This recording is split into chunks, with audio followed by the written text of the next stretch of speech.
दोनों आंखें मिली तो बातचीत शुरू। बोले तू यहाँ कैसे? बोले मैंने तो कॉलेज की पढ़ाई के बाद पिताजी ने शादी कर दी, उनकी नौकरी न्यूयॉर्क में, मैं तो यहीं सेटल हूँ। और सुरेश तुम कैसे? बोले मैं तो कवि सम्मेलन में आया था, टाइम था, मैंने कहा बेस्ट भाई घुमाऊं। पुरानी यादों में खो गए। अब वो बातचीत का सिलसिला शुरू हुआ तो ये बोले तुम्हें याद है जब वो बारिश वाली शाम मैं तुम्हें हॉस्टल छोड़ने गया?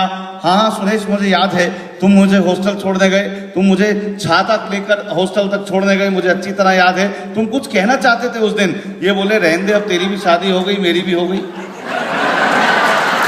हम दोनों के बच्चे ब्याह लिए, अब क्या कहूं जब जभी नहीं कहा। लेकिन वो बड़ी उत्सुक थी। बोले नहीं तुम उस दिन भी कुछ कहना चाहते थे, आज भी कुछ कहो, वो बात आज कह दो, कम से कम मेरे कलेजे को ठंडक मिले।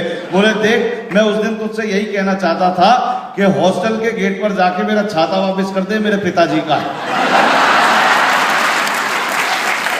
ऐसे हाजिर जवाब हमारे।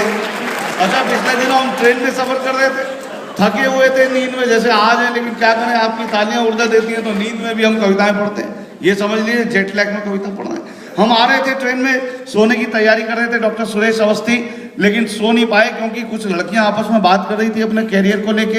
एक कहने लगी, बोली तुझे कैसा पति चाहिए? बोली मुझे करोड़पति चाहिए। बोले तुझे? बोले मैं तो 50 लाख के 2 भी देख लूंगी। तीसरी बोली मैं तो 25 लाख के 4 भी चला लूंगी। अवस्थी साहब हाजिर जवाब, साथ में बैठे, नींद आ नहीं रही, वो डिस्टर्ब कर रही। बोली 25 लाख के 4 भी चला लूंगी। इन्होंने अपना विजिटिंग कार्ड निकाल के लड़कियों को दिया। बोले ऐसा है जब 1000 रुपए तक आ जाओ तो मुझे और ज्यादा। तो आइए जोरदार तालियों से स्वागत करें।